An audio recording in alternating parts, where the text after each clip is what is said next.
gusto saludar a todos los estudiantes, todo el personal académico, docentes y alumnos de las diferentes ofertas educativas que mantiene nuestra institución.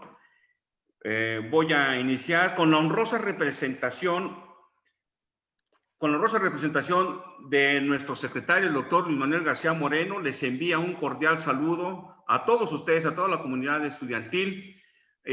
Tulio, nos da mucho gusto saludarte.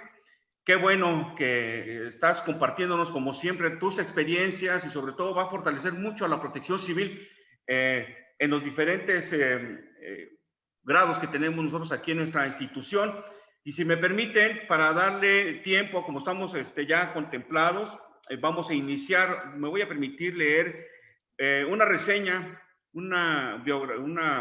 el currículum vitae de nuestro ponente el día de hoy. El doctor Tulio Bernabé nació en Roma, Italia. Empezó a subir montañas a los 13 años y a entrar a las cuevas a los 17. Estudió Ciencias de Educación Física y Deportes y posteriormente estudió Geología. Fue director de rescate alpino y espeleólogo en Italia durante 15 años.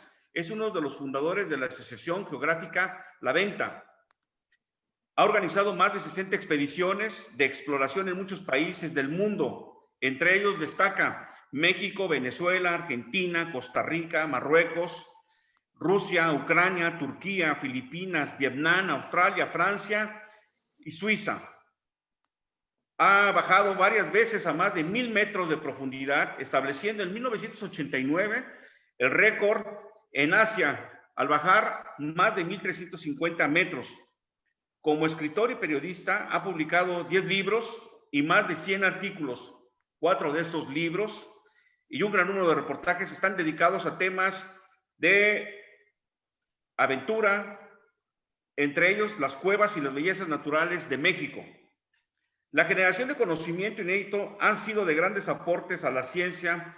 Sus temas favoritos son la naturaleza, la aventura, las exploraciones, entre ellas la espeleología y espeleobuceo, arqueología, vulcanología.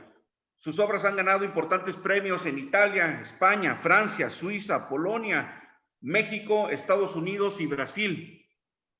El documental Un cañón entre dos océanos, en 1994, está dedicado al río La Venta en Chiapas. Ha ganado el mayor premio italiano en tema Yamana de Nómadas de Fuego, un film de carácter arqueológico sobre la Tierra del Fuego. Ha recibido numerosos reconocimientos, entre ellos el prestigioso Festival Internacional de Cinema Arqueológico de Roventeto. El trabajo de Casa al Volcán en 2005 ha sido dedicado al descubrimiento de un nuevo volcán submarino en el canal de Sicilia. Ha recibido el primer premio en el Festival de Documental Científico de la Universidad de Roma. En los últimos años se ha dedicado a la divulgación científica por el Instituto Nacional de Geofísica y Vulcanología y el Departamento de Protección Civil italiana. En el 2016 realizó para la Agencia Espacial Europea un video sobre la preparación de los astronautas en tema de geología planetaria. En el 2019 lleva a cabo la capacitación de astronautas en cavernas en Italia, en diferentes partes del mundo. Transformar la educación desde la realidad social lo han vinculado como asesor de la Secretaría de Protección Civil de Chiapas. La creación de los espacios de investigación, la infraestructura académica, la profesionalización de la docencia y de la investigación, donde en 2014 ha proyectado y realizado el Centro de Rescate Vertical y Espeleológico CREVES, así como ha dictado conferencias magistrales en nuestra Escuela Nacional de Protección Civil Campus Chiapas. Ha impartido cursos sobre técnica y seguridad de los trabajos en altura con uso de cuerdas para la Protección Civil de Chiapas. En combinación y en colaboración con el Sistema Estatal de Protección Civil, ha contribuido en la exploración del cañón del río La Venta y de cientos de cuevas en todo México, así como al nacimiento del primer rescate y recuperación de la cascada de Árbol de Navidad en el Cañón del Sumidero. Actualmente se divide por trabajos entre México e Italia. Por las acciones que ha impulsado y encabezado a lo largo de su vida, Tulio Bernabé ha sido objeto de distinciones, reconocimientos y premios del país de Italia y de todo el mundo. La vida de Tulio Bernabé ha sido intensa, ha tenido una intensa actividad sin pausas. Los reconocimientos y distinciones nacionales e internacionales que ha recibido son muestra de su entrega y pasión por transformar el conocimiento. Sus aportes a la ciencia y a la investigación confirman la estima y el respeto que siempre se le tiene como periodista, escritor, investigador, espeleólogo y director de documentales, y en este caso con este tema tan importante que nos va a compartir hoy a toda la comunidad estudiantil, es áreas kársticas y su análisis de riesgo. Al término de la conferencia, por favor, se les dará lectura a las preguntas que lleguen ustedes a tener, todas las dudas que lleguen a tener, se les va a dar al final de la conferencia. Tulio, nuevamente nos da mucho gusto saludarte. Buenos días aquí en México, allá ya buenas tardes, ya está oscureciendo, me comentabas hace un rato, ya está a punto de oscurecer allá en Italia, pero nos da mucho gusto verte y sobre todo vamos a dar inicio ya a tu conferencia. Muchas gracias, Tulio. Gracias a ustedes, gracias a todos. ¿Me escuchan bien?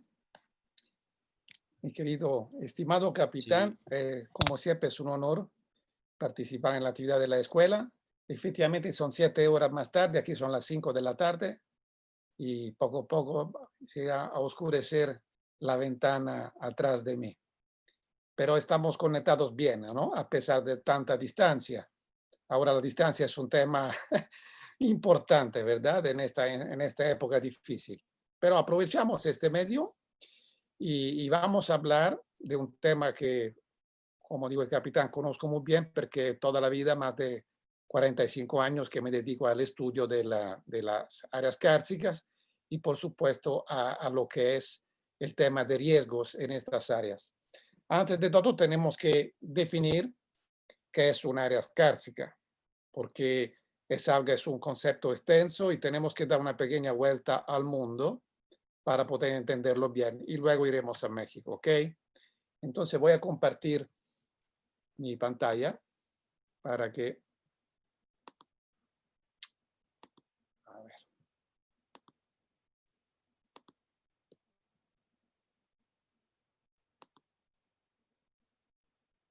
¿Estamos? Bien. Perfecto.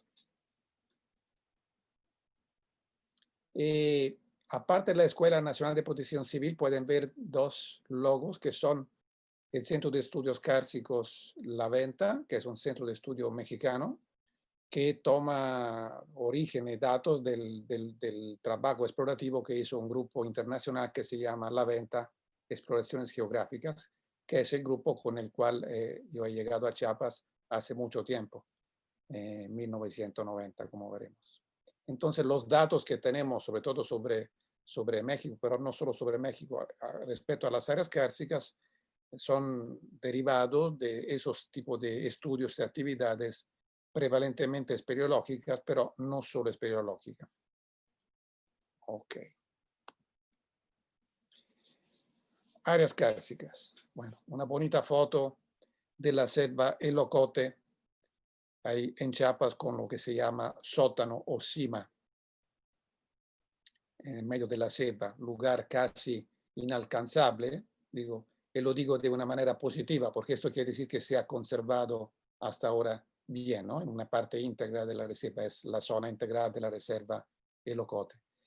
Y las cuevas, como saben, son depósitos de agua, que es uno de los temas importantes también cuando hablamos de riesgo. Pero un paso atrás, ¿qué quiere decir kárstico? Kárstico es una palabra eslovena, karst, viene de una palabra de Eslovenia. ¿Por qué? Porque todos los estudios respecto a este tema de la espeleología, de la caliza y del carso, empezaron a la mitad del 1800 en esta zona, alrededor de Trieste, Italia, que ahora es parte italiana y parte eslovenia. Entonces, ¿cómo empezaron los primeros estudios en esta zona? Estos estudios se llaman kársticos que vienen de la palabra carso, que es un tipo de montaña conformada, como veremos, por roca caliza. Entonces, cuando hablamos de fenómeno kárstico, hablamos en promedio, la mayoría de los casos, de un paisaje y de cuevas que se forman en la roca caliza. Esto quiere decir kárstico. Entonces, la definición del kars, es decir, de la región, de los lugares en la Tierra donde se dan estas características, es este, es el paisaje formado predominantemente por la disolución de la roca, normalmente caliza. Ok, pero no solo caliza. Vamos a ver por qué el karsismo se produce como fenómeno en diferentes tipos de rocas y no solamente en la caliza en el mundo. Por ejemplo, aquí vemos una bonita foto aérea del volcán Chichonal en Chiapas. Se produce karsismo, un cierto tipo de karsismo, también en las rocas volcánicas. ¿Cómo? Obviamente no será el agua aquí el actor principal de la formación, será lo que son los elementos, los factores de una erupción, es decir, la lava, el magma, lo que sale de la tierra, y que forma, como pueden ver, galerías que una vez que termina la erupción, la fase más fuerte del fenómeno volcánico, la lava, el flujo de la lava termina, baja, disminuye y deja espacio a la formación de cuevas. Cuevas que, por supuesto, pueden ser exploradas, como se imaginarán, no inmediatamente después de una erupción, ya que el calor de la lava es casi 1000 grados, que quiere decir que para entrar a una cueva volcánica que se ha formado durante una erupción, puede ser en un volcán como el Etna en el Mediterráneo, o en el Popocatépetl, o en el Iztaccíhuatl, en cualquier volcán, se forman estas cuevas, hay que esperar algunos años para que la temperatura que se enfríen y permita entrar y hacer la investigación científica. Entonces esas son cuevas de tipo volcánico. Aquí puede ver una bonita cascada de lava durante una erupción. Como les decía, estos ríos subterráneos de lava y no de agua forman galerías. Una vez que el fenómeno termina y ya no está la lava, las galerías se pueden entrar y son este tipo de cuevas que son volcánicas y son diferentes de las cuevas kársticas normales, la de caliza. Son interesantes, se llaman lava tubes o tubos de lava, porque la forma es la de una tubería, porque es la forma donde la lava corre durante la erupción. Entonces son cuevas volcánicas, normalmente lava tubes con pequeños, pueden ver en la foto de arriba, pequeños derrumbes, son como accesos, es decir, la galería, el techo de la galería derrumba, se abre al exterior, forma una ventana en la superficie y de esta manera los exploradores pueden entrar a estas cuevas.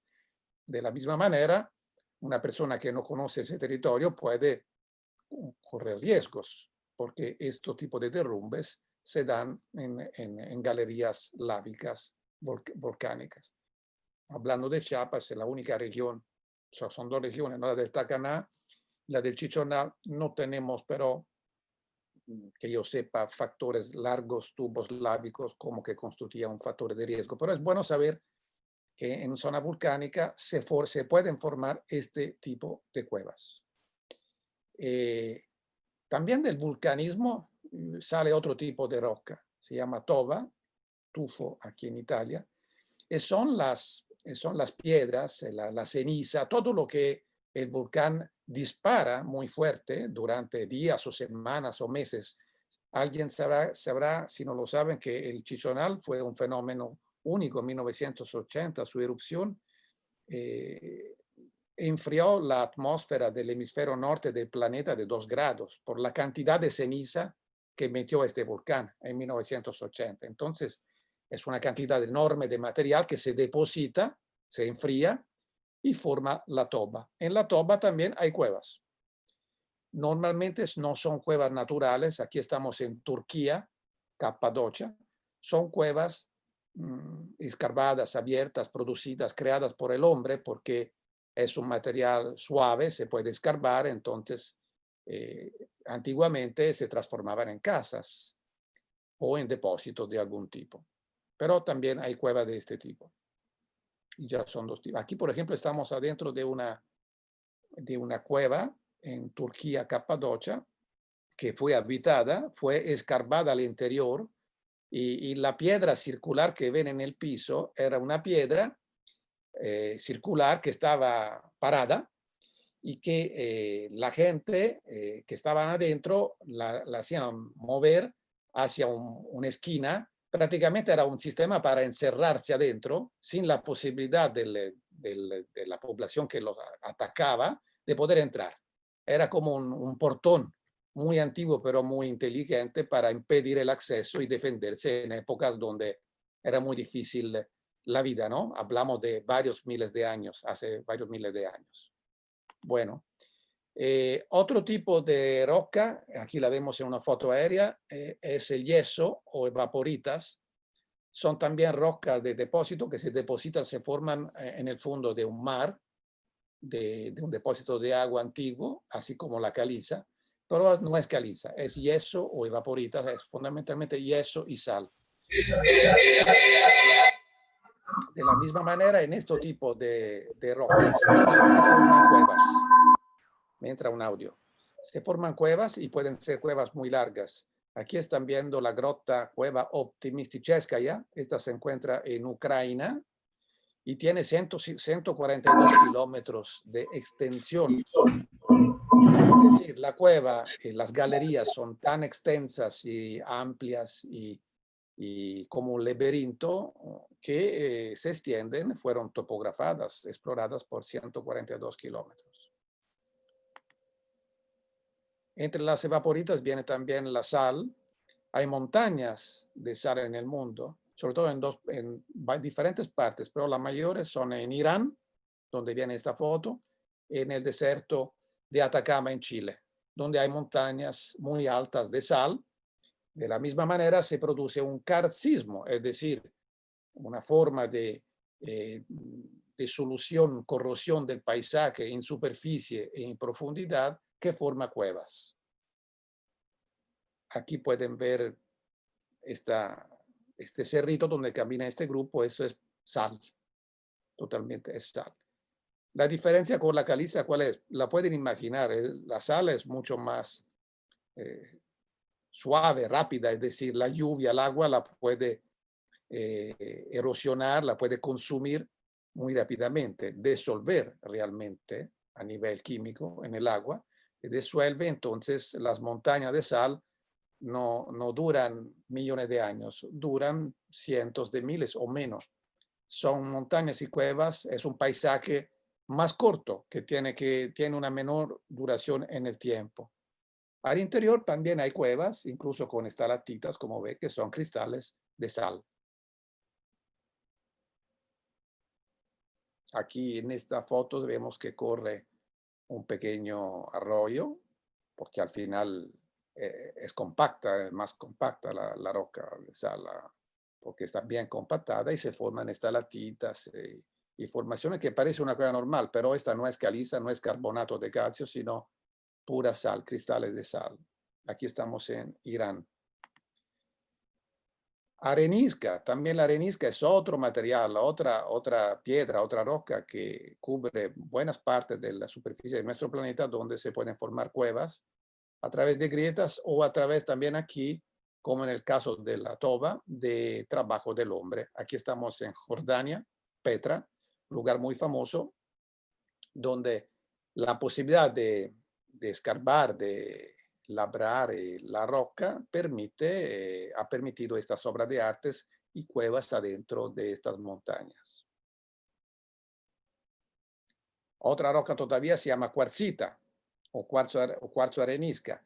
Es una roca muy dura, solo permanece en algunos puntos del planeta, en particular una parte de África y una buena parte del sur de Venezuela, donde están estas montañas que se llaman tepuis.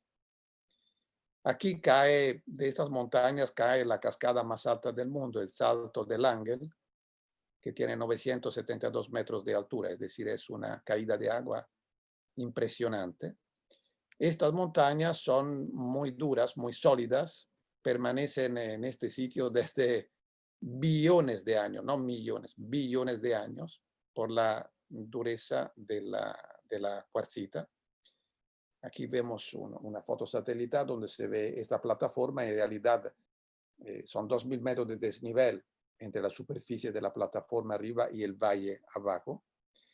Y en esta roca también, a pesar que sean tan duras, tan sólidas, tan macizas, a lo largo de los millones y billones de años se forman cuevas, como ven en esta foto aérea, y cuevas muy bonitas. Entonces podemos hablar aquí también de karcismo, formación de cuevas, aunque no estamos hablando de caliza. Estas cuevas están concentradas, como decía, en algunas partes del mundo. Son cuevas particulares porque son mucho más antiguas y tienen todo una frontera nueva para descubrir, sobre todo a nivel de geología y de microbiología, de poblaciones bacterianas que viven en estas cuevas muy aisladas. Por ejemplo, en estos lagos, en estos cuerpos de agua subterráneos, en los tepuis, se encontraron nuevas especies y muchas poblaciones bacterianas de bacterias que no se conocen. No hemos terminado con el karcismo. También en el hielo, el agua obviamente corre, porque cuando hay sol, cuando la temperatura sube, crece, se derrite hielo y el agua superficial corre a lo largo del glaciar y va formando arroyos, como en este caso, que finalmente se meten en alguna grieta del glaciar, del cuerpo del glaciar, se meten adentro y forman cimas, pozos, que se llaman molino, en términos glaciosperológicos. Pero lo importante es que esta agua entra en el glaciar y llega hasta la parte más profunda y es como una montaña de caliza, pero es de hielo. Entonces, obviamente todo esto ocurre en un año, en 1 o 2 años cambia todo. Es un paisaje que va continuamente cambiando, pero es muy importante el estudio del karcismo en los glaciares porque ustedes ya saben la importancia, el problema del cambio climático, de la disminución de la masa de los glaciares, de las masas en general en el mundo. Entonces, el estudio de cómo el agua filtra y se mueve adentro de los grandes glaciares ayuda a entender los movimientos, los deslaves y algunos fenómenos que se producen.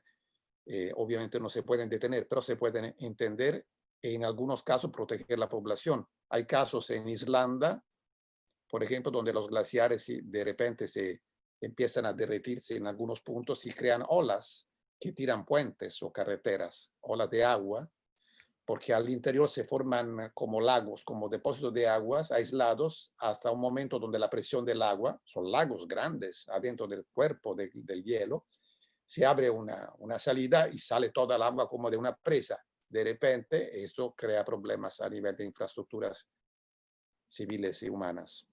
Aquí vemos una galería, se parece a la del volcán, pero aquí la temperatura no es de 1000 grados, al contrario, es levemente arriba de 0 porque hay agua corriente. Entonces, no es exageradamente frío, pero sí es un lugar extremo. Aquí estamos en una grieta, en una cima, en el glaciar de la Groenlandia, buscando también bacterias nuevas para estudiar cómo están colaborando al fenómeno de calentamiento de la calota de hielo groenlandesa, que es mucho más rápido de lo que se pensaba antes y se está derritiendo de manera extremadamente rápida. Entonces se están estudiando estas cosas. Bueno, ahora hemos dado una vuelta a lo que es el karcismo en general, donde se puede dar en el mundo, en el planeta. Vamos al karst normal, lo que más conocemos, más hemos estudiado. ¿Qué se requiere para hablar del karst normalmente? Una roca soluble, evaporitas, lo hemos visto, yeso, roca de sal y rocas carbonatadas, que son las que nos interesan. Calizas, dolomitas, mármol. Naturalmente el agua, el líquido, para que accione en la roca. y las condiciones estructurales y de textura adecuadas. ¿Qué quiere decir? Fisuras, fracturas, movimientos de la tierra que permitan encontrar puntos débiles al agua para que haga su trabajo subterráneo y permeabilidad. Ahora, las rocas carbonatadas, hechas fundamentalmente de calizas, en su mayoría, constituyen la gran mayoría de las rocas solubles. El 13% de la superficie terrestre está constituida por este tipo de rocas carbonatadas y caliza en particular. La caliza cubre más o menos entre el 13 y el 14% de la superficie de la Tierra. Ojo, 25% de la población mundial vive en zonas kársticas de caliza. 25%, un cuarto. Eso ya es un dato que debemos tener a la mente. Un porcentaje cada día mayor del agua que consuma la humanidad proviene de áreas kársticas, viene de áreas kársticas. Y vamos a ver ahora en qué términos. Estos son datos publicados que luego le voy a pasar. Por todas estas razones, los procesos kársticos en roca caliza son los más estudiados, obviamente. Este año, 2021, es el año internacional de cuevas y karst. Así que esta conferencia cae perfectamente, creo que somos los primeros en el mundo en cumplir, en obsequiar a este tema. Y ese es el año que la Unión Internacional de Espeleología decretó como año internacional dedicado a las cuevas y al karst. Entonces estamos totalmente en el tema. Aquí vemos un gran sumidero de un tamaño impresionante. El tamaño de las personas da idea de cuánto puede ser grande el fenómeno kárstico en roca caliza en el mundo. Esos son los estudios. La FAO, que es la Fundación Mundial sobre la Alimentación, afirma que entre 2025 y 2025 ya está, y 2030 el 80% de las aguas potables del mundo provendrán de áreas kársticas, ya que las demás aguas estarán contaminadas. Se refiere a agua de río o de llano, donde obviamente la agricultura intensiva y otros tipos de contaminación va impactando cada día más los depósitos subterráneos. Entonces, poco a poco iremos a buscar agua en las áreas kársticas. Ya existe esto, pero la previsión es impresionante porque faltan pocos años. En ese sentido, estos datos nos abren una puerta sobre un patrimonio muy frágil. Y cuando hablamos de riesgos en este patrimonio, evidentemente eso tiene un valor, una vulnerabilidad, una fragilidad todavía más importante para la población, que al final es el objeto de la protección civil, ¿no? Entonces, no estamos hablando de unas cuantas cuevas en una montaña de uso turístico y bonita, no, estamos hablando de algo estratégico, de un patrimonio estratégico que ya tiene más importancia del petróleo y la va a tener en pocos años, porque al petróleo hay alternativas, al agua no hay alternativas, ¿no? Es la única que tenemos y entonces es muy importante, es importante que empezamos a reflexionar sobre este tema. Y las áreas kársticas en este panorama son fundamentales. Por ejemplo, esta es una captación de agua en Chiapas, en un lugar en el sur de Chiapas, cerca de Malpaso. Hasta los astronautas de la Agencia Espacial Europea se interesan a las cuevas, no a las cuevas kársticas, más a las cuevas volcánicas. ¿Por qué? Porque cuando irán a Marte, sobre todo, en unos 16, 17 años, irán a buscar las cuevas. Y las cuevas en Marte son volcánicas. Entonces se entrenan en la Tierra, en cuevas volcánicas, en tubos de lava, como han visto antes, para entrenarse y para aprender qué hacer cuando llegarán a Marte, qué tipo de roca tomar para los estudios, dónde buscar vida y todo esto. Es más, las bases, las primeras estancias humanas en otros planetas serán adentro de cuevas. porque es más conveniente por muchas razones, ¿no? Son lugares más protegidos. Entonces el hombre que empezó hace 1,5 millones de años a conquistar el planeta viviendo en cuevas, va a volver a vivir en cuevas conquistando otros planetas nuevos.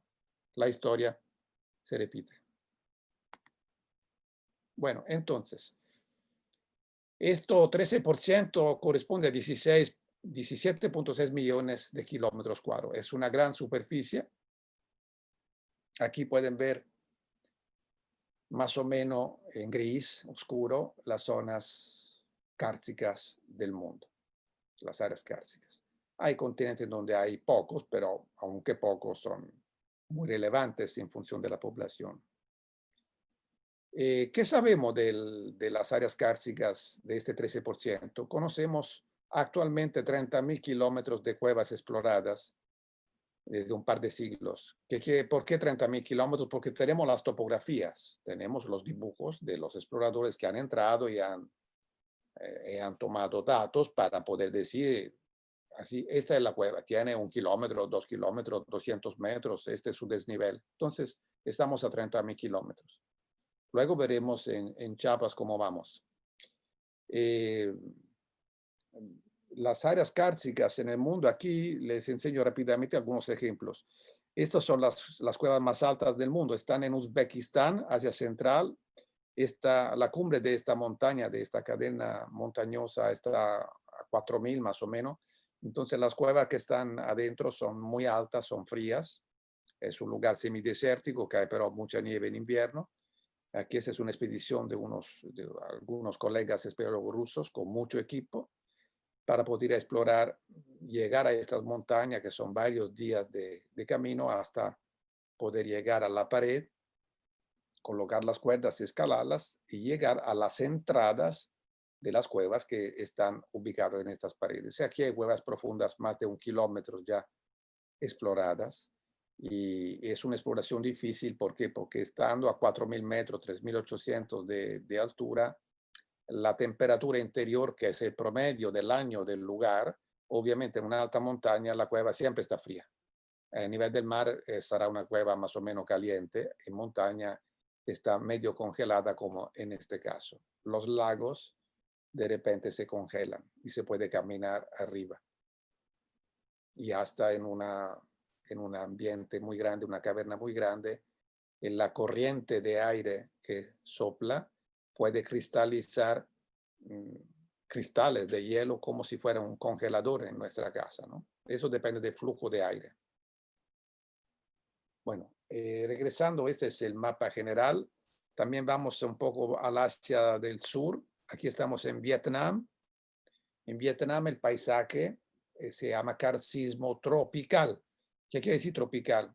Igual que en Chiapas, que hay mucha lluvia, mucha vegetación y todo el proceso que en Europa o en el norte del mundo, en el sur del mundo, en área caliza es relativamente lento, y aquí está acelerado debido a las lluvias y a la presencia de vegetación. Y entonces se forma cueva más grande con una evolución más rápida, entre comillas, más rápida en tiempos geológicos, no humanos, evidentemente.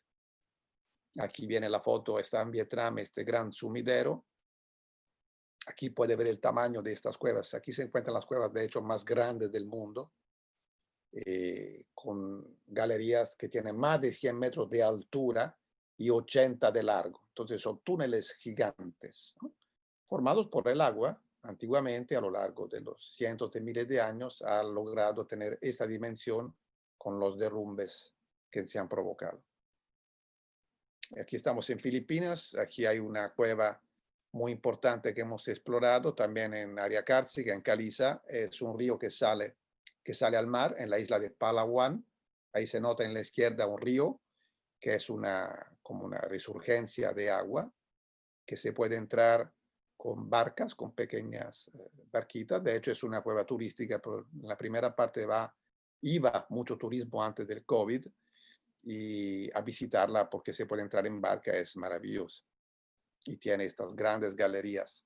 Es un fenómeno interesante porque es una cueva a nivel del mar, entonces dependiendo de la hora del día, el agua sale, el río sale, y cuando hay marea y sube a nivel del mar, el río entra de nuevo y entra agua salada y se mezclan formando un ecosistema absolutamente único. México. Bueno, esas son las áreas kársticas de México. Por supuesto, la plataforma de Yucatán, Yucateca, es totalmente kárstica. No hay ríos, porque toda el agua está adentro, como saben. Pero luego veremos que hay grandes montañas en toda la parte central del país y obviamente también en Chiapas. Entonces podemos decir que México es uno de los estados del mundo, uno de los paraísos, sí, podemos decir, para el aspecto kárstico, porque la densidad de cuevas es mayor que casi en cualquier otro país del mundo. Entonces es un país muy importante a nivel de áreas kársticas y de cuevas, muy importante. Los cenotes son un ejemplo evidente de todo lo que es la plataforma de Yucatán. Ya saben que ahí se encuentran sistemas cavernarios muy extensos que se han conectado, explorado de manera prevalentemente subacuática durante los últimos 40 años. Tengo muchos amigos allá, ya hay sistemas de 200, 300 kilómetros de cuevas en parte sumergidas, en parte con aire, conectadas. Son ríos subterráneos que corren, se mezclan, se separan, se unen, entonces forman cuevas. Y eso es muy interesante. También a nivel turístico, en este caso la explotación es prevalentemente turística, pero es agua dulce, de donde toman. Ese parece un cenote, pero aquí estamos en Coahuila, norte de México, Cuatro Ciénegas, Coahuila, donde están un par de cientos de pozas en el desierto, un agua que viene del profundo, de 300 metros de profundidad, y en algunos casos caliente, y que forma una reserva obviamente natural y muy interesante para estudiar. También es un lugar amenazado, porque siendo desierto, en el valle cercano se extrae mucha agua en profundidad y se va poco a poco disminuyendo la cantidad de agua en estas pozas, que por supuesto tienen un ecosistema fantásticos, poco estudiados, antiguos. Uno de los temas no es solo la contaminación, es el sobreaprovechamiento del agua subterránea, que pone en riesgo la población, que de esa agua depende. Me refiero a un explotamiento industrial, ¿no? Tenemos que conocer las áreas kársticas también para evaluar. Puede ser que alguno de ustedes en unos años será una persona que tome decisiones, que debe dar permisos o no para establecer algún tipo de estructura, de industria en un área kárstica. Es oportuno que ustedes sepan lo que está abajo de los pies, lo que se puede hacer, porque algunas cosas se pueden hacer y lo que no se debe hacer. En este caso, aquí en el norte, en Coahuila, permitieron desde mucho tiempo una explotación muy fuerte y esto está prácticamente secando un sistema único en el mundo en Cuatro Ciénegas. Bueno, esta es una foto ya vista, pero no puedo no mencionar, hablando de karstismo, aunque sea en particular la cueva de los cristales gigantes de Naica, porque tuve el privilegio de explorar con un grupo ítalo-mexicano. Esa se encuentra al interior de una mina en Naica, Chihuahua. Ya no es accesible, está regresando bajo el agua donde nació. Son cuevas que se forman adentro de un cuerpo acuático en la roca, no por el agua de la lluvia, sino por el agua que sube caliente de la profundidad, empujada por el calor y con muchos minerales que deposita y puede llegar a formar maravillas de este tipo, difíciles para explorar porque la cueva tiene 48 grados de calor con el 100% de humedad, entonces tuvimos que construir y preparar un traque, un sistema de respiración para sobrevivir mínimo una hora para poder hacer ciencia, documentar este increíble fenómeno que está en Chihuahua y ahora no es accesible, está dentro de una mina.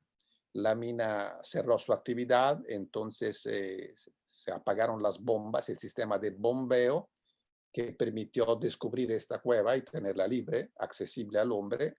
Ahora ya que están apagadas las bombas, el agua está subiendo poco a poco, regresando a su nivel natural, y de aquí a un par de años la cueva estará bajo el agua, si no ocurre algo diferente.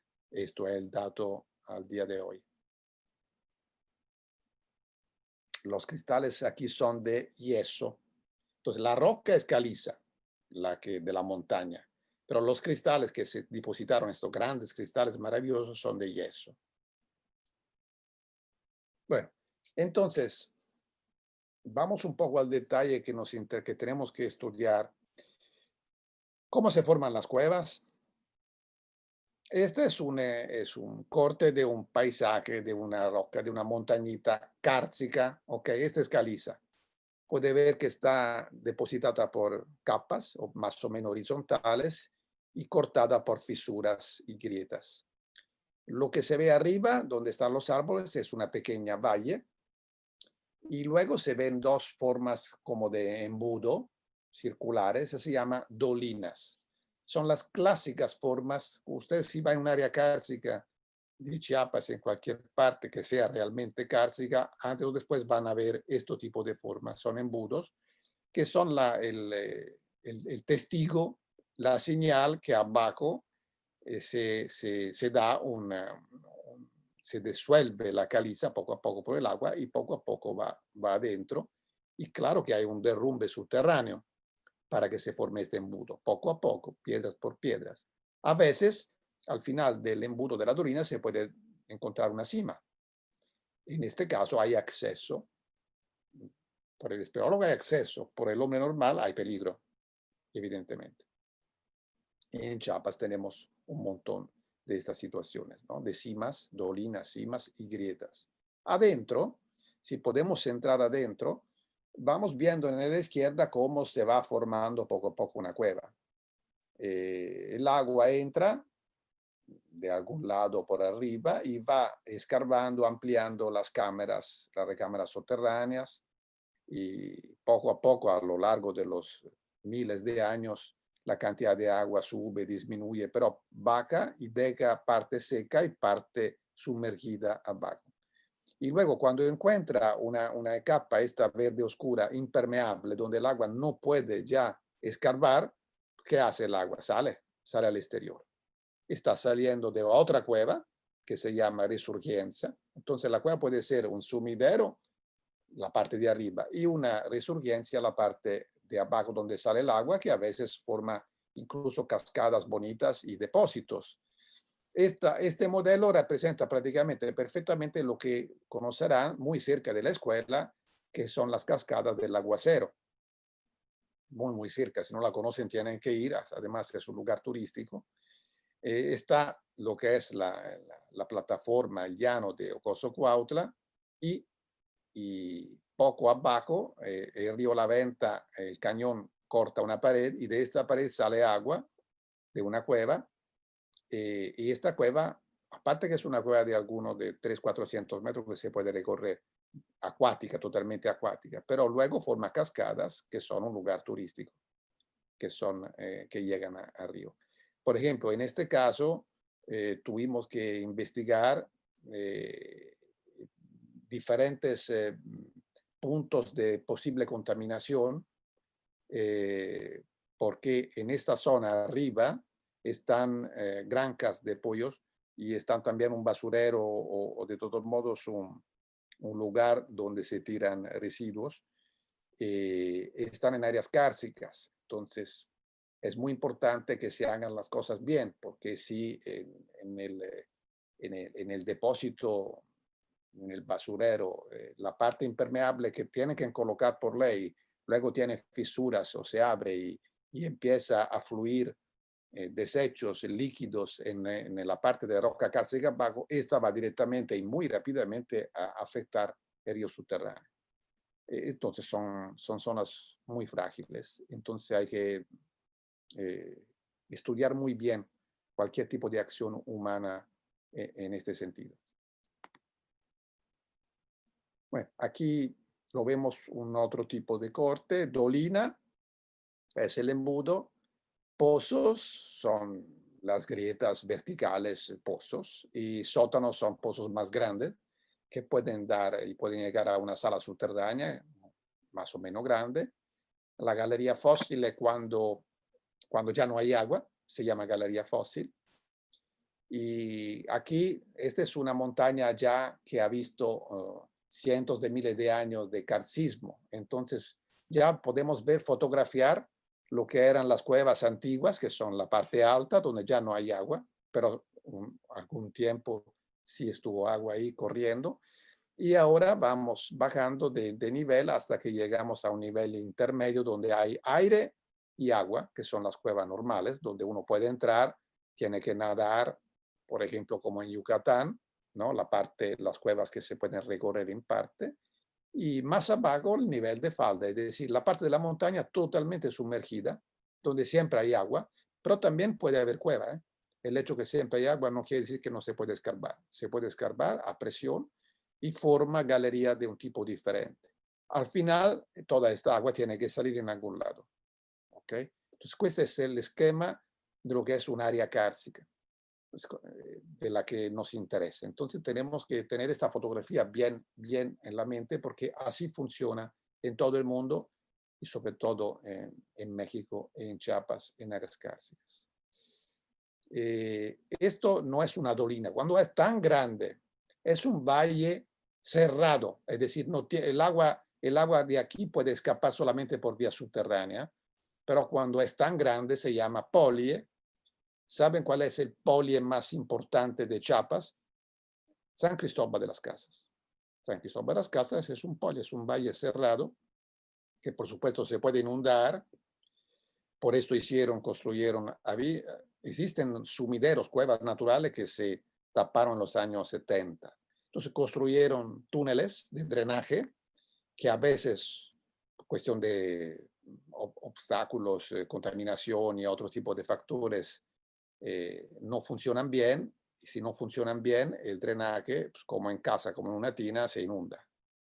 Entonces, es un ejemplo de área kársica perfecto, el polie de San Cristóbal de las Casas. Otra área kársica más cercana todavía es el Cañón del Sumidero. El Cañón del Sumidero es un cañón escarbado por el río Grijalva, adentro de una montaña de caliza. La montaña se levantó con el tiempo, el río siguió escarbando y se formó un gran cañón que durante 15 kilómetros, ¿no?, corre a través de paredes hasta 1000 metros, como saben. Y al final está la presa de Chicoacén que formó el lago. Este es el árbol de Navidad, que es un ejemplo de resurgencia de un punto donde sale el agua que se infiltra en unos sumideros arriba. Y aquí hicimos, como digo, el capitán, un trabajo de rescate. Este es un esquema simplificado de lo que está en el sumidero. La parte de arriba es una planicie donde está el pueblo de Triunfo Agrarista y hay varios sumideros que drenan, un drenaje natural que transporta agua de formas de galerías que no conocemos hasta una pequeña cueva que se encuentra a 250 metros de altura y que a lo largo de los miles de años ha formado una cascada y el árbol de Navidad, que se estuvo secando por dos razones. Una, el cambio de uso de suelo arriba, la deforestación. No hay humedad, hay menos lluvia, taparon los sumideros, le dieron otro uso al agua, el agua no entra en la tierra, no cruza la roca caliza y obviamente no alimenta la cueva y no alimenta la cascada, y la cascada se seca con todo el ecosistema que muere y el daño a nivel de turismo, porque mucha gente va a ver el sumidero para ver el árbol de Navidad. Entonces, lo que se hizo es un programa doble con Protección Civil y con la CONAP. Por un lado, tratar de destapar la cueva que se había tapado por el bajo flujo de agua y por otro lado, tratar de dar recursos a esta gente y ayudarlos a cambiar un uso del suelo, a hacer un tipo de actividad sustentable algún resultado se logró y ahora un par de años que no voy en esta zona, pero pues, la idea es continuar. Evidentemente si queremos salvar la cascada, tenemos que continuar a ayudar a la gente de arriba a vivir de manera sustentable. Aquí creo que hay una foto. ¿Oye? ¿Qué pasó?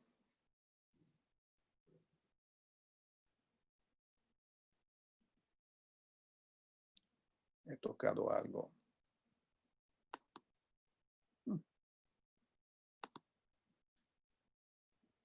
Este es un momento en el cual estuvimos destapando la cueva del árbol de Navidad, que se había tapada con raíces, tierra y carbonato de calcio. Casi, faltaban 10 centímetros para cerrarse totalmente. Esto porque como corre poca agua, deposita más rápidamente y entonces la va llenando. Pero se hizo un trabajo. Aquí se puede ver que faltaban pocos centímetros al tapón total.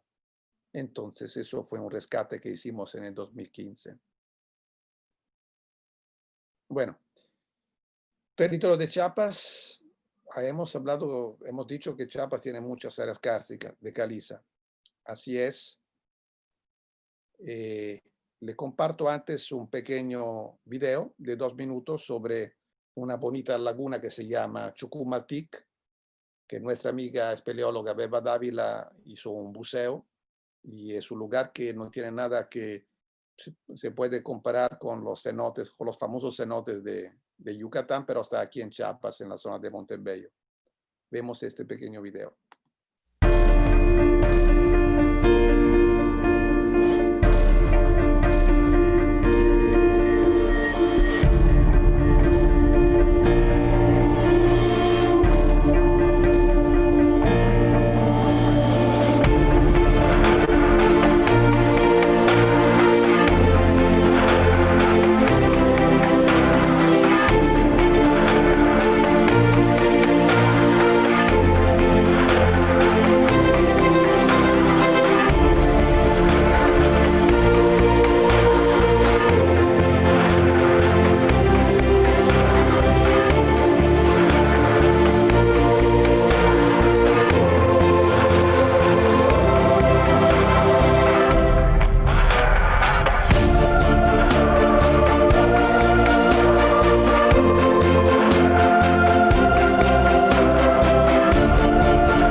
Si pensamos que esta agua es vida, y por ejemplo en los altos de Chiapas, en la parte de Montebello, todas estas lagunas están conectadas, es agua importantísima, es agua kárstica.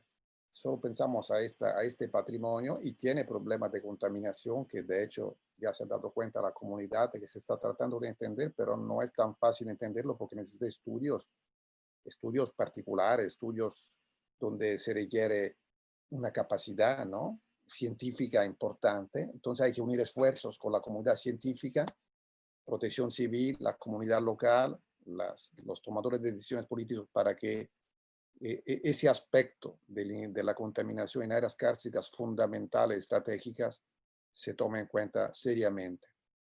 Chiapas tiene el 60% de su territorio cárstico, 60%. Entonces lo que en el mundo está en el 13%, en Chiapas lo tenemos al 60%. Es un tamaño muy importante. En verde, puede ver, este es un mapa que hizo el Centro de Estudios Kársticos La Venta hace unos años, en un trabajo conjunto con Protección Civil.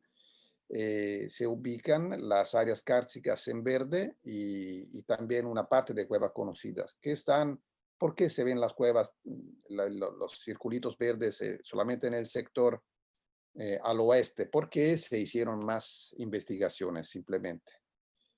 ¿Quién hizo esas investigaciones? Pues yo, a mí me tocó junto a otras personas italianos en los años 80 y luego con un grupo internacional. Aquí estamos viendo lo que se llama el sótano de la Lucha, que es un lugar donde va ahora algún tipo de turismo de aventura que también tienen que conocer porque es un lugar que está en Chiapas y donde la cuestión de riesgo que luego veremos es importante, porque son lugares un poco aislados.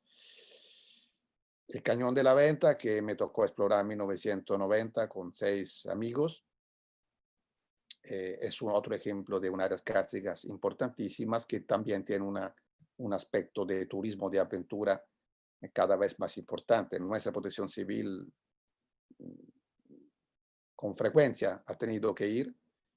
Nuestro David Trinidad, que seguramente estará escuchando, es uno de los que más conoce este cañón, y con el Creves hemos intentado organizar algo que pueda funcionar todo el tiempo, porque este es un atractivo muy importante y tenemos que considerarlo. No se puede pensar que nadie va. La gente va y el lugar lo merece, pero hay que hacerlo en condiciones de seguridad.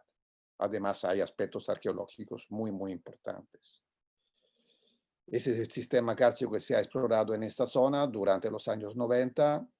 Hablamos al final de más de 300 kilómetros de cuevas. Ese es un ejemplo del dibujo que le mencionaba antes, ¿no?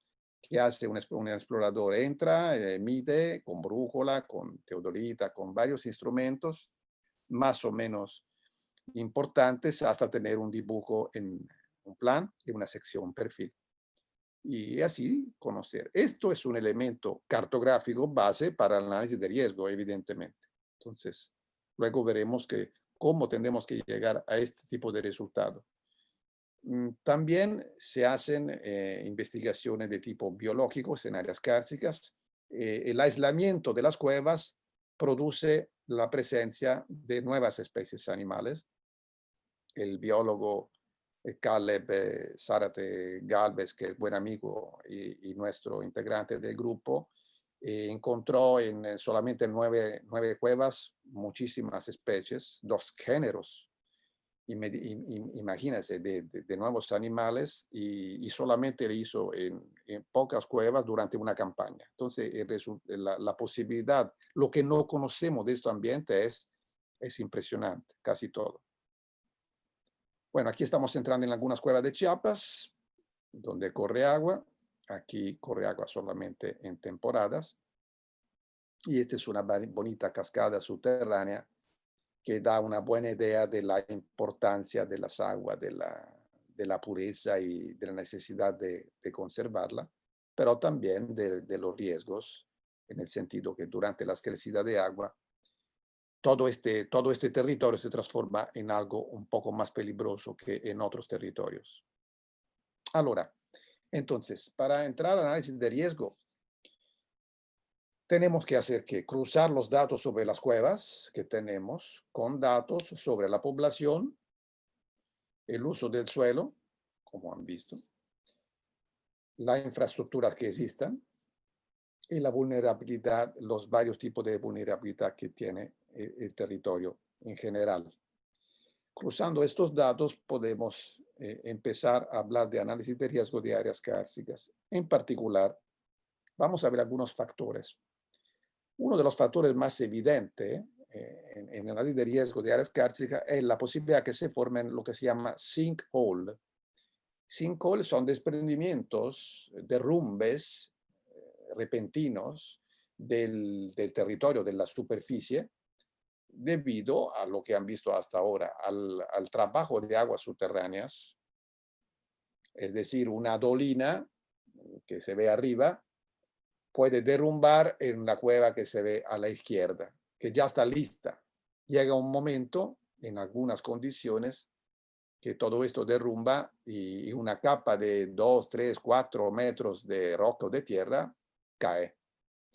Esto se produce solito en la naturaleza, en el medio ambiente. Cuando se produce en áreas pobladas, obviamente es un problema. Y un rancho de Chiapas, un hoyo. Esta es una foto muy común que puede pasar aquí. Ahora, hasta que son de 1 metro, 2 metros, no hay problema, pero puede ser más profundo, puede caer una persona, puede caer un niño. Entonces, el conocimiento de áreas cársticas en áreas de riesgo implica, como punto número uno, yo diría, el riesgo de caída de sinkhole, grandes o pequeños. Este es un ejemplo de sinkhole grande. Aquí estamos en la ciudad de Guatemala. No es solamente caliza, aunque la zona es caliza, es cuestión que aquí alguna tubería, algún acueducto tuvo el tiempo de tirar agua durante años y años y derretir y derrumbar roca y abrir lo que es un sótano hasta que todo esto se desprende, cae y forma esta impresionante imagen. Creo que aquí afortunadamente no pasó nada porque no fue rápido, pero se dio cuenta la gente. La media casa de arriba se fue por abajo, ¿no? Tiene como 60 metros de profundidad. Ese es otro ejemplo. Aquí también puede ver que hay a la izquierda una conductura. En áreas kársticas donde corren ductos subterráneos, drenajes, estos dos factores, área kárstica y drenaje, ductos, tubos, tubería, son factores que cuando se cruzan levantan mucho más la posibilidad, el riesgo y la posibilidad de desprendimiento, porque no es solo el agua natural que trabaja, sino el agua humana canalizada, que es mucho más rápida como acción y aprovecha la estructura kárstica del territorio para formar este tipo de problemas, que se llama sinkhole. Luego vienen los pozos y simas. Pozos y simas son lo que hemos visto, son las grietas, que en parte pueden ser también sinkhole, pero me refiero, esta es una en la tierra, me refiero a lo que están en la roca, que son más evidentes. Cuando son muy profundos, esto es muy grande, pero cuando son muy profundos representan un riesgo, obviamente, porque tienen que ser cercados, conocidos, de alguna manera para que no caiga la gente, cosa que ocurre con una cierta frecuencia y pueden haber ambientes subterráneos. En Chiapas conocemos cimas de todo tipo, pero hay cimas donde, de hecho, el CREVES tuvo que ir a recuperar personas también de 80 a 100 metros de profundidad, 150. Una caída de pocos metros ya puede ser fatal, pero un tiro de 100, 120 metros, obviamente no hay ninguna posibilidad de sobrevivencia y hay que conocer, hay que informarla, hay que hacer prevención sobre todo, porque no se puede cercar toda la naturaleza y toda la cima de Chiapas. En Chiapas conocemos como 900 cuevas, de las cuales estarán como 400, 500 cimas. No podemos ir a cercar y proteger todas esas cimas. Algunas sí, las más cercanas a la población, pero en general necesitamos hacer prevención, explicar qué es un territorio kárstico a la gente que vive ahí y explicar que de quedarse lejos de estas cimas porque puede caerse una orilla, puede entrar agua, puede llevarlos, una serie de riesgos conectados al ambiente subterráneo.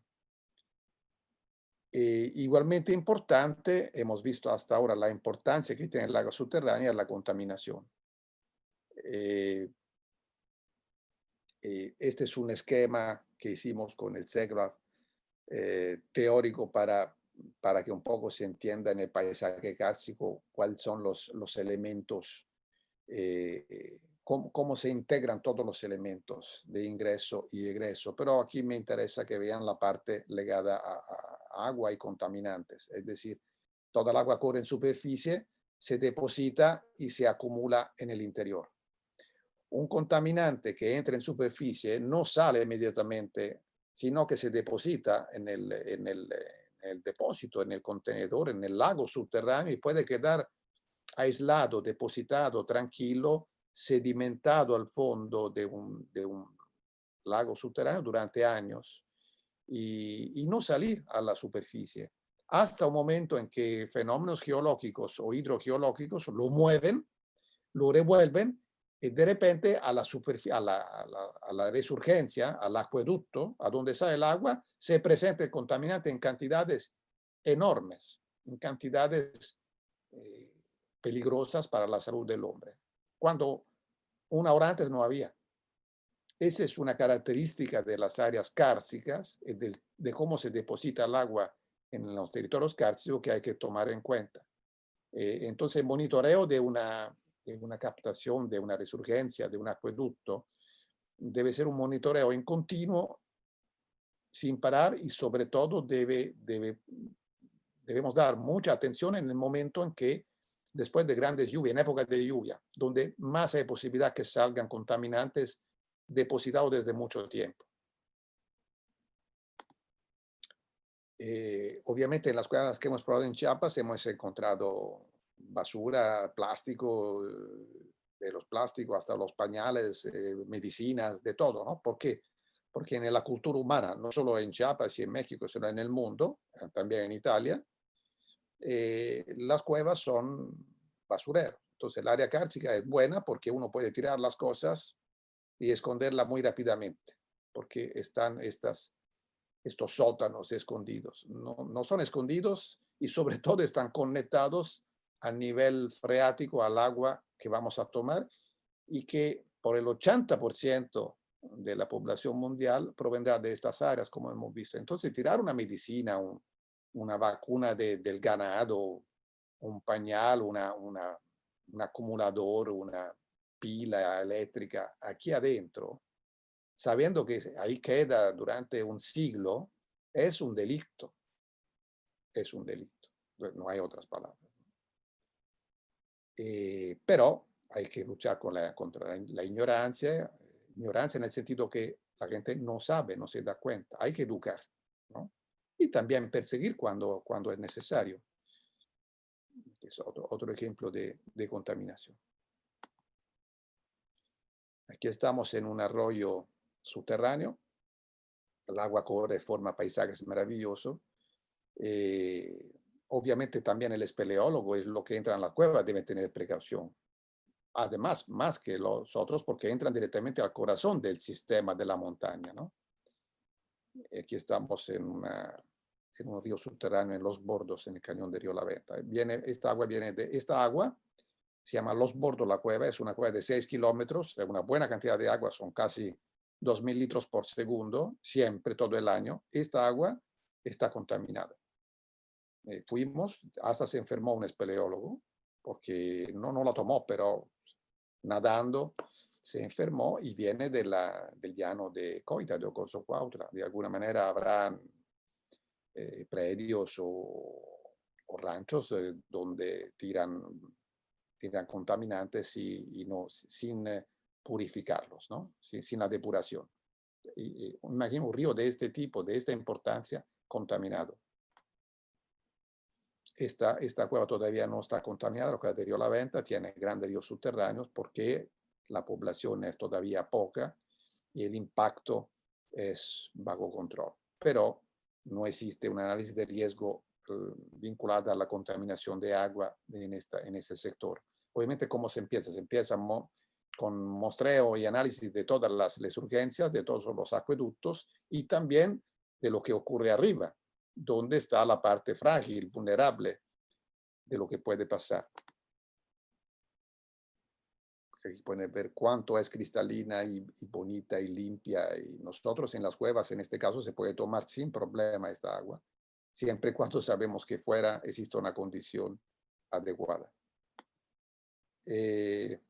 La presencia de arqueología no es un problema en sí de riesgo, pero sí lo es en el momento que mucha gente o los pobladores entran para saquear, porque esa arqueología le puede interesar y entonces se meten a lugares donde a veces pueden correr riesgos. Entonces, una persona que planea un análisis de riesgo y la prevención en estas áreas debe considerar que muchas cuevas, las más fácilmente accesibles, tienen arqueología en Chiapas, y entonces, como en este ejemplo, y entonces pueden ocurrir accidentes. Las cuevas arqueológicas deberían ser consideradas como cuevas más sensibles, no solamente por el patrimonio cultural tiene que ser estudiado y preservado, sino también por el atractivo que tienen para la gente normal que puede correr peligros y riesgos adentro. Obviamente los antiguos que frecuentaban y vivían en estas cuevas tenían una manera de vivir el medio ambiente más segura y seguramente no iban a ponerse en riesgo. Iban por cuestiones religiosas, rituales y hacían las cosas bien, cosa que ahora no siempre pasa. De último también, de estas categorías de riesgos que estamos viendo, viene el turismo de aventura, que es un poco lo que hemos visto en el Cañón de la Venta, pero también en cuevas. El turismo de aventura es un elemento importante porque aquí estoy yo también, aquí estamos en el Chorreadero, una cueva que se encuentra en la carretera, la vieja carretera que sube a San Cristóbal, que también es un sitio turístico. Se ofrecen tours con guías y hay que considerar ese aspecto porque las personas, el turismo de aventura que se mete en cuevas, se mete en zonas difíciles, profundas, donde es necesario un análisis de riesgo puntual y sobre todo un protocolo de operación en caso de emergencia muy preciso con personal capacitado. Es lo que se está tratando de hacer con el CECLA, con el CREVES en la protección civil. Porque obviamente viene gente también del exterior, son personas locales y también del exterior que se meten a cuevas y pueden no considerar, no conocen el clima, puede llegar una crecida y quedarse atrapadas. Entonces el turismo de aventura es muy bonito, es una fuente importante, pero a nivel de riesgo estamos hablando de un ambiente donde hay peligros. Entonces el riesgo, la posibilidad que este peligro se transforme en un daño a las personas es alto. Aunque paga la pena hacerlo, obviamente. Pero las cuevas turísticas normales, tranquilas, no presentan grandes riesgos. En cambio, las cuevas donde se puede hacer aventura y transformarse en espeleólogos, que es lo más bonito que uno puede hacer, al mismo tiempo necesitan que esa oferta, este turismo sea proporcionado por personas que saben lo que hacen, preparadas y capacitadas.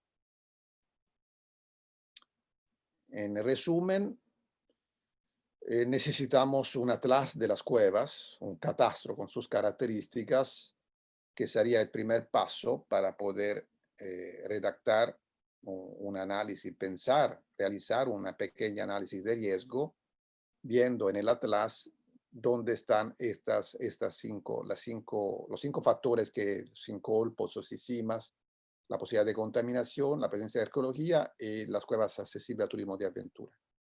En un atlas que esperamos poder implementar y llegar a hacer, se está haciendo, se ha empezado, pero es un trabajo largo. Te digo, hay más de 900 cuevas conocidas y yo considero que en Chiapas existan 10 veces más cuevas. Entonces 9.000 o 10.000 es un trabajo inmenso, pero lo importante es que las personas, los tomadores de decisiones, los técnicos, los profesionales como son ustedes, sepan que todo esto existe, que funciona así y que no podemos desconocerlo, ignorarlo no se puede, ya no se puede porque es un país, es un territorio muy importante en este sentido y con lugares maravillosos, único en el mundo, yo diría. Lo que yo siempre digo a quien entra a una caverna, trata de dejar solo tus huellas y tomar solo fotos, ¿no? Es un modo de decir que pero implica una filosofía mental que es muy importante que tenemos nosotros y tratemos de sensibilizar a la población. Hasta aquí, porque si no me regañan que ya son las 6:15. Muchas gracias, doctor Tulio.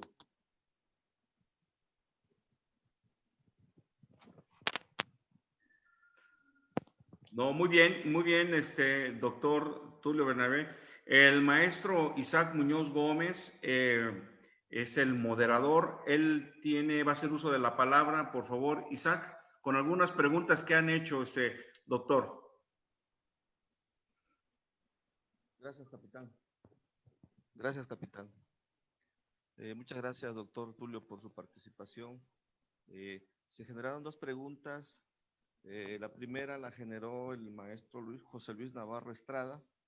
Él menciona que en el mes de diciembre, en la laguna de Tequesquitengo, en el estado de Morelos, los lugareños refieren que se sentía el olor del azufre. Ellos están a una cercanía quizás en línea recta a unos 100 kilómetros del Popocatépetl, quizás menos, y refieren que si es posible que este azufre o el olor que ellos percibían sea generado por el volcán. Bueno, no conozco en detalle la zona, pero probablemente sí, porque el vulcanismo es un fenómeno que se da alrededor de lo que es el edificio volcánico principal, se da en un área puede dar en un área muy amplia por grieta, el azufre sube y sale al exterior. Esto no quiere decir automáticamente un riesgo directo, porque eso depende de otros factores. Pero sí, es un fenómeno de vulcanismo relacionado probablemente al sistema volcánico del Popocatépetl. Muchas gracias, doctor. Una segunda pregunta la generó el maestro, el doctorando Luis Eduardo Pérez Ortiz Cancino, y hace mención del trabajo que ustedes han hecho durante estos años en Chiapas, y refiere que si las exploraciones que han realizado han sido con métodos de topografía subterránea y se han realizado campañas de prospección geofísica. Y en caso de ser positivo, ¿qué métodos han utilizado para hacer estos estudios? No, prospección física o geoeléctrica o de otros tipos, no. Hemos hecho lo que se hace en una espeleología explorativa, es una topografía muy sencilla, con brújula, inclinación y láser. Ahora vienen pequeños aparatos láser que facilitan la toma de datos y luego obviamente se dibujan a través de varios software que existen. Y este tipo de topografía de trabajo da un error importante, dependiendo del uso, ¿no? que uno da al mapa, al dibujo de la cueva. Podemos decir un error más o menos del 2%.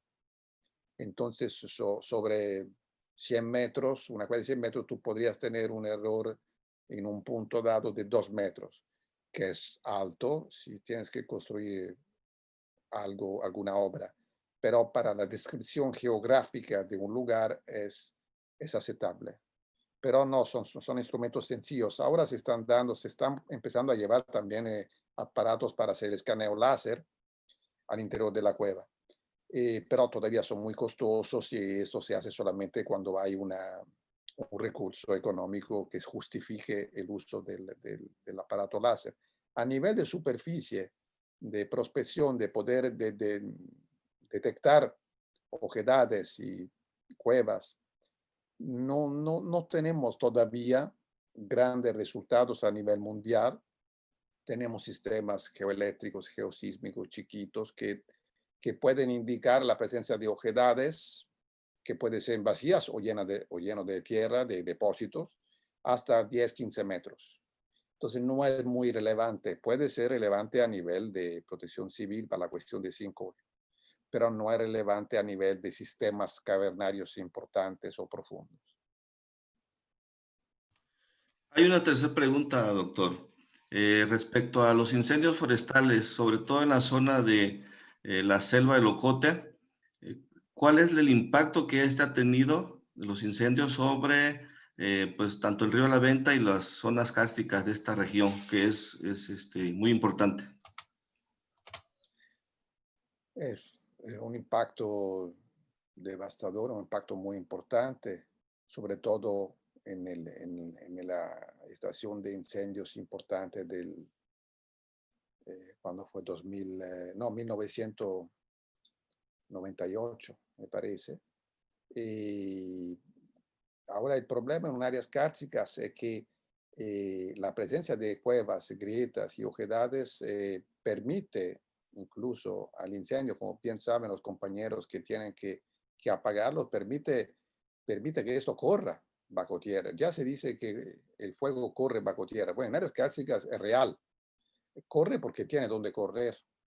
Entonces, también hemos visto cuevas con altísimo, con impacto total, definitivo, debido a los incendios.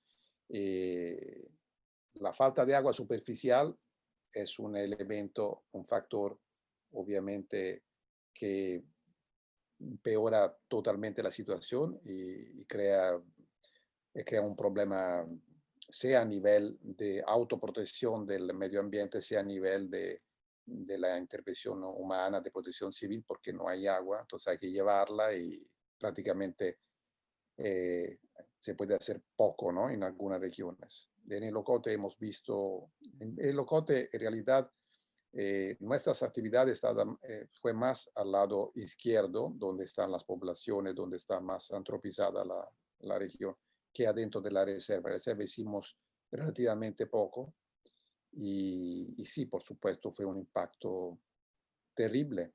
Yo espero que en los últimos años creo que sea un poco reducido. No tengo datos recientes, pero la única manera es, como bien saben, la de la, de la prevención a través de los comités y todo lo que sabemos que estés haciendo con los pobladores. Muchas gracias, doctor. Una siguiente pregunta. Por ahí el alumno Néstor Guillermo Magnau Jiménez nos pregunta si es posible ver a simple vista cambios en el relieve, en las rocas o en las mismas cuevas que nos indiquen que podrían ocurrir posibles derrumbamientos o sincoles. Sí, no siempre, pero hay indicadores, hay fenómenos, hay grietas, ruidos. Pues, las cuevas en realidad tienen su ruido, tienen su sonido. Ahora hay un estudio nuevo que se está haciendo, monitoreando las cuevas a nivel acústico del sonido, porque la naturaleza tiene sus sonidos. Hay rumores, eso es todo un mundo para descubrirlo, esto del sonido de la naturaleza. También en el aparente silencio total, no. En realidad, a diferentes frecuencias suenan las rocas, pero que yo sepa, es solamente una observación visiva, directa de las personas que monitorean y de la gente que vive, que escucha ruidos o nota una pequeña grieta que se está abriendo. Entonces, sistemas automáticos, así de alertas como supuestamente pueden existir para otros tipos, no sé, un deslaves o un tsunami, con monitores, con instrumentos. En el caso de sinkhole, no, porque no existen instrumentos que yo sepa ya preparados. Existe la vigilancia y algunos signos premonitores. Muchas gracias, doctor. Pues son las preguntas que se generaron en el chat, tanto en Zoom como en Facebook. No sé si hay alguna pregunta que le quieran hacer directamente al doctor. Si no, estaríamos dejando el espacio al señor director, el capitán Juan Antonio.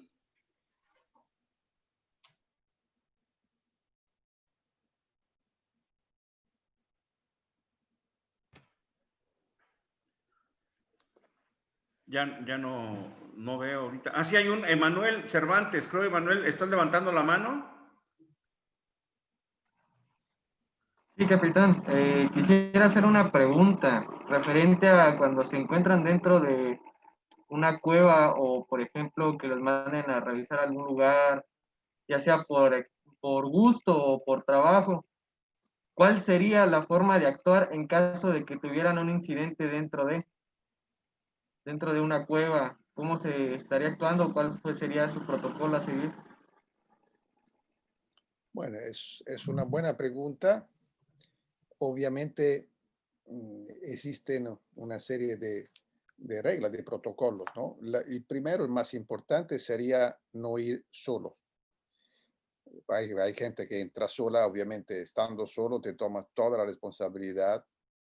Y de todas maneras, la otra cosa importante es dejar dicho dónde voy, con quién voy, cuando entro, cuando pienso salir, por lo menos a que alguien sepa, ¿no? Esa es la base.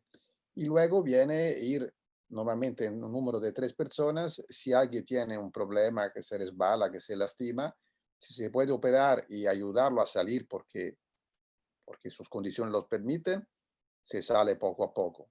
Si se sospecha algo más serio, algún daño más importante a nivel de la columna o las condiciones no lo permiten, una persona se queda con lo que está lastimado y otra persona sale para llamar el rescate. En este caso, Protección Civil, es el CREVES, son las personas capacitadas junto a la Cruz Roja y todo el aparato que tenemos. Algunos buenos rescatistas en cuevas, no son muchos, pero existen.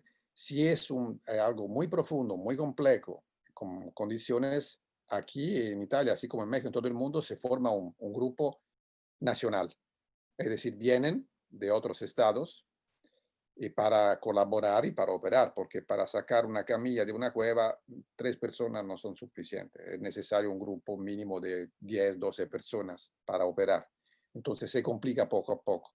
Por eso es muy importante la precaución, por eso el análisis de riesgo y la seguridad, tratar que la gente no se vaya a lastimar en lugares imposibles, ¿no? O muy difíciles. Pero el protocolo mínimo son estos. Y naturalmente tener un set de primer auxilio, una bolsa, una mochila con lo necesario mínimo para poder actuar a algo leve. Okay. Muchas gracias, doctor. ¿Alguien más de los alumnos de licenciatura que vemos ahí conectados que quieran generar alguna pregunta?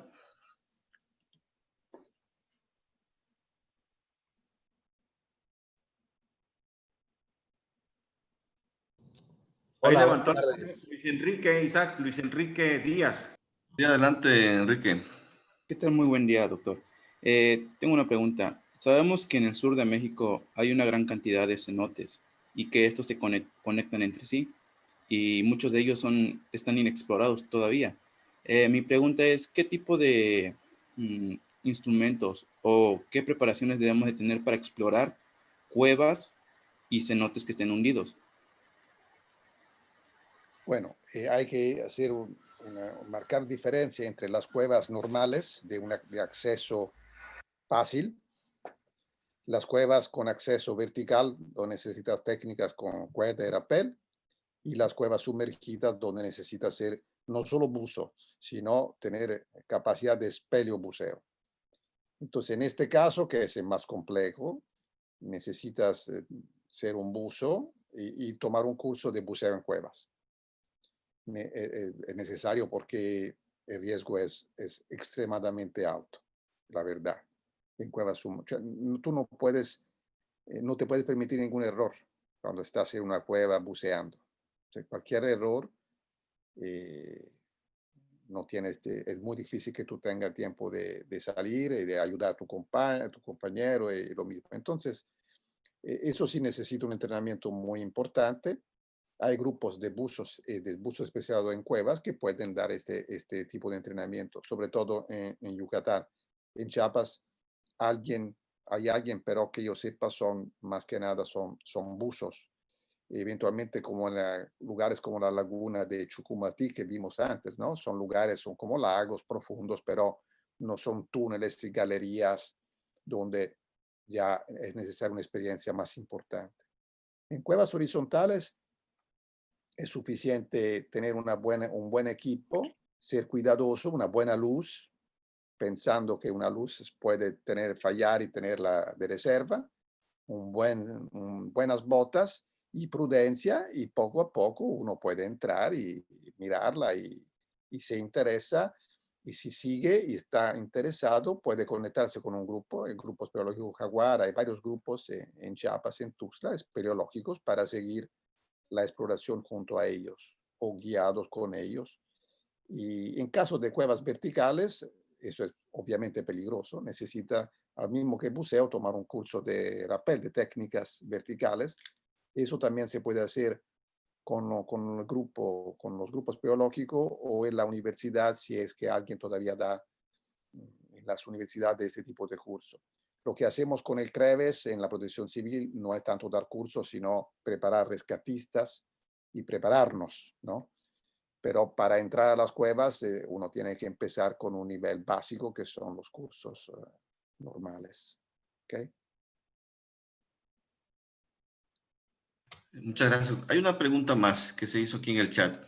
Sí, además de identificar los sumideros y vertederos, ¿qué otras acciones específicas deben de considerarse para no generar contaminación de los mantos acuíferos? Y bueno, después de la identificación del sumidero, recorrer, poner en mapa todo lo que es el sistema de alimentación del sumidero, ir en el terreno, ir a hablar con la gente que vive en esta zona, haciendo la conciencia, explicándole que el arroyo que pasa o el sotanito, la grieta que tiene a un lado de la casa donde tiran el jabón o el aceite, esta grieta se conecta a un arroyo que se conecta con el otro, que se conecta con el grande, que va a entrar en el sumidero que queda 1,5 kilómetros. Y que luego esta agua del sumidero, después de un recorrido de 3 días bajo tierra, sale al otro lado de la montaña y se la toma otra población. Entonces es una cuestión de trabajar con el mapa, yo digo, y hablar con la gente, si hablamos de poblaciones. Si hablamos de zonas industriales, ranchos y algo más impactante, pues la cuestión es ir directamente a ponerse de acuerdo para que no contaminen directamente, explicarle. La cuestión es explicarle a la gente y hacer de manera que no lo hagan. Eso se hace viendo dónde están los sumideros y yendo con el mapa a ver, recorrer todo lo que es la cuenca, la pequeña o gran cuenca que alimenta este sumidero. Gracias. Muy bien, muchas gracias Isaac. También, doctor, pues estamos muy agradecidos. Nuevamente recibe un afectuoso saludo de parte del doctor Luis Manuel García Moreno, que se encuentra con las actividades ahorita en Palacio de Gobierno. Y les informamos también a todos nuestros alumnos que nos están escuchando que próximamente va a haber más conferencias. Pasado mañana tenemos otra y la siguiente semana también vamos a tener más conferencias y sobre todo también conferencias de nuestro amigo el doctor Tulio Bernabé. Doctor, de parte del doctor Luis Manuel y de toda la comunidad estudiantil de la Escuela Nacional de Protección Civil Campus Chiapas, de las diferentes ofertas educativas, licenciatura, maestría y doctorado que están participando el día de hoy, que amablemente nos escucharon, te queremos agradecer. Fue muy interesante y te deseamos muchos éxitos, doctor. Muchas gracias por compartirnos todos sus conocimientos sobre todos estos temas tan importantes en México, en el mundo y sobre todo aquí en el estado de Chiapas. Gracias, doctor Tulio. Gracias a ustedes. Espero que sean provechoso para su futuro y para nuestro futuro. Gracias a todos los compañeros también. Muchas gracias a todos los alumnos que se interesaron y que estuvieron participando con nosotros. Muchas gracias también a mis compañeros, los directores y compañeros de la Secretaría de Protección Civil que le dieron puntual seguimiento y estuvieron participando también con nosotros. Muchas gracias, compañeros. Buen día. Gracias. Gracias, buen día. Buen día. Gracias, hasta luego.